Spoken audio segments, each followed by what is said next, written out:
Lors d'une de mes dernières vidéos, je parlais de la capacité à prendre la parole sans notes. Et dans les commentaires, une question m'a interpellée. Simple, directe, mais essentielle. Et si on est obligé d'avoir des notes, qu'est-ce qu'on fait? Parce que oui, il y a des contextes où l'improvisation n'est pas permise. Des contextes officiels, institutionnels, diplomatiques, où chaque mot compte, où chaque tournure a été validée, pesée, parfois même traduite à l'avance. Et dans ces moments-là, vous devez lire un discours noir sur blanc, mot pour mot, rien de plus, rien de moins.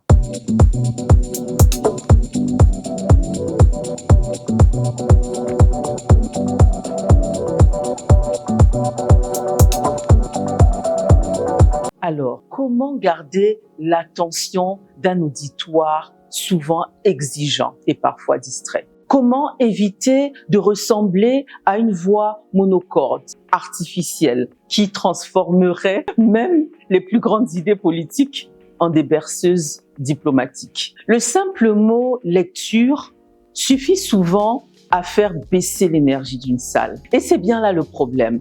Dès qu'un orateur commence à lire, on entend une voix qui devient plate, monocorde, mécanique, les yeux rivés sur la feuille, le regard fuyant, le ton uniforme.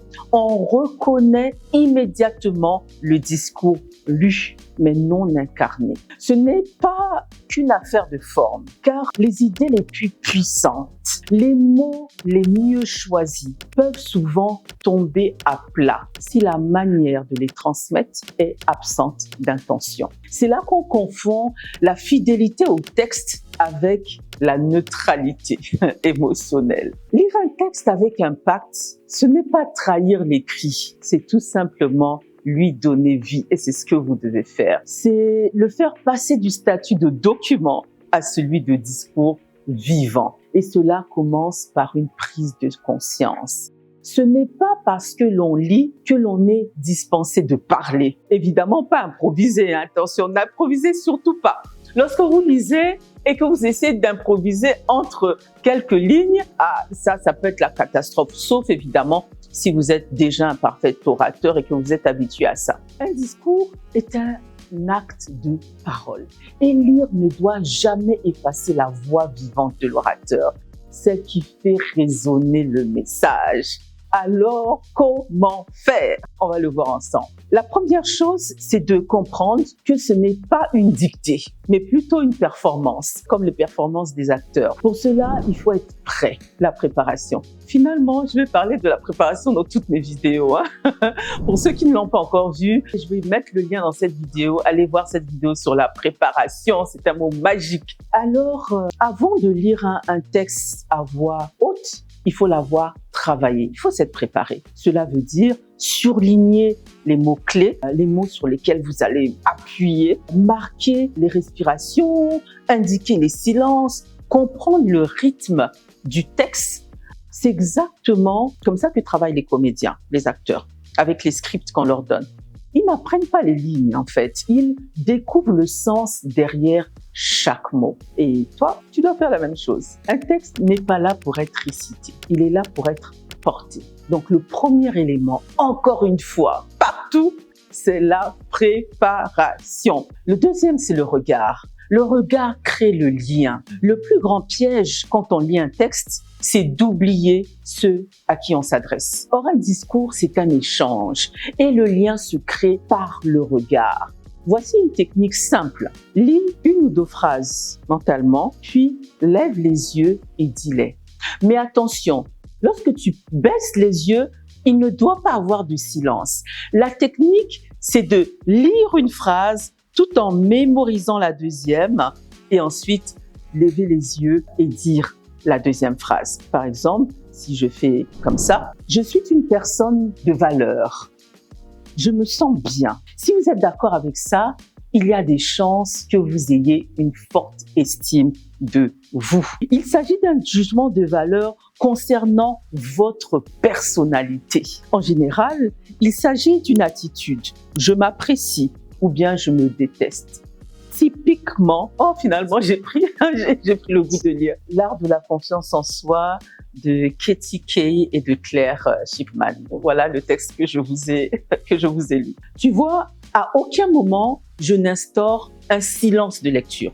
C'est-à-dire lecture et ensuite je parle. Non, parce que cela va faire un décalage, alors qu'il faut créer le lien. Il faut qu'il y ait ce mouvement de fluidité, c'est-à-dire le regard et la lecture. Donc, c'est important de garder le regard. Donc là, on a vu comment lire et regarder en même temps. Le troisième élément, c'est la voix. La voix, c'est ton instrument. J'ai d'ailleurs fait une vidéo aussi sur la voix, je vais te mettre le lien en bas. Donc, elle doit jouer plusieurs cordes. Baisse le ton pour créer l'intimité. Hausse légèrement pour mettre de l'intensité. Ralentis pour faire résonner une idée. Accélère pour dynamiser une séquence. Et surtout, fais des silences. Le silence n'est pas un oubli, c'est un outil puissant. Il donne du poids. Il permet à l'auditeur d'intégrer ce que tu viens de lui dire. Je peux en dire plus parce que j'en parle dans l'une de mes vidéos qui s'intitule « Lorsque le silence parle avec impact ». Il faut aller la suivre. Si tu l'as pas vue, le lien, je le mets en bas. Le quatrième élément, c'est la gestuelle. Même immobile, ton corps parle. Pas trop de grands gestes. Lorsque tu lis, tu dois garder une posture droite, des gestes sobres, un visage expressif. Ne sois pas dans l'excès ni dans l'inertie. Tu es un canal, ton corps doit s'exprimer, rester ouvert, être présent et doit être tout simplement habillé par ton texte. Et enfin, nous allons parler du plus important, c'est l'intention. C'est l'intention qui fait toute la différence. Tu ne peux pas transmettre ce que tu ne ressens pas. Même si le texte ne vient pas de toi, il faut te l'approprier. Cherche l'idée qui te touche, la phrase que tu as envie de défendre, le sens que tu veux porter. Parce que c'est ça la clé. La force d'un discours lu ne tient pas dans la lecture, il tient dans l'engagement intérieur. Imagine par exemple un homme d'État qui nous dit « Nous n'accepterons aucune intimidation ». Il n'est pas crédible. Parce que ce genre de phrases, on les dit avec force, les yeux dans les yeux. Nous n'accepterons aucune intimidation. Et d'ailleurs, si vous voulez voir de bonnes pratiques comme de mauvaises pratiques de la lecture active, allez sur les sites des Nations Unies. Les discours qui sont faits aux Nations Unies en général sont des discours lus. Vous allez voir ceux qui ont de l'impact et ceux qui n'en ont pas, qui se sont perdus et qui se sont oubliés dans leurs notes. Quand vous allez en trouver, mettez les commentaires en dessous. Moi, je vais partager avec vous quelque chose que j'ai vécu récemment. J'ai assisté à un événement officiel et le discours d'ouverture devait être présenté par un membre du gouvernement. J'étais pas très loin, d'ailleurs, de lui et j'ai vu, parce que quelqu'un s'est approché de lui et lui a remis le texte. Et lui a chuchoté quelque chose à l'oreille. Et juste avant qu'il monte sur scène, juste avant. Et je me suis dit, mince, il n'avait pas le texte avant. Peut-être qu'il l'avait pas. Il découvre peut-être son discours là, à la minute où il monte. Et en effet, il a confirmé en prenant la parole. Il a dit avec humilité qu'il n'était pas censé prononcer ce discours, mais qu'il était honoré de le faire. Je me suis dit, aïe, mais là, surprise. Il commence à lire, mais pas comme on lit par défaut, pas comme on lit pour s'en sortir. Non, il a livré une lecture active maîtrisé, incarné. Il appuyait sur les mots-clés. Il levait les yeux au bon moment, avec intensité, une intensité juste et mesurée. Sa gestuelle était parfaitement alignée avec les propos. On aurait dit qu'il portait ce texte depuis des jours. Chaque phrase, chaque passage, chaque silence était habillé. Je vous assure, c'était tout simplement majestueux, délicieux. Ouais, j'adore ça. Et puis, le moment inattendu. À la fin de son intervention, on lui demande gentiment s'il peut redire plus ou moins la même chose en anglais, parce qu'il y avait des anglophones dans la salle. Et là, il se détache de ses notes. Et ce qu'il livre ensuite, c'est un discours spontané, mais vibrant, profond. Il partage des anecdotes, il mobilise, il inspire, il passe de l'institutionnel au personnel, du formel à l'authentique. Et la salle le suit. La salle était en effervescence. Jusqu'à la fin, la salle est emportée.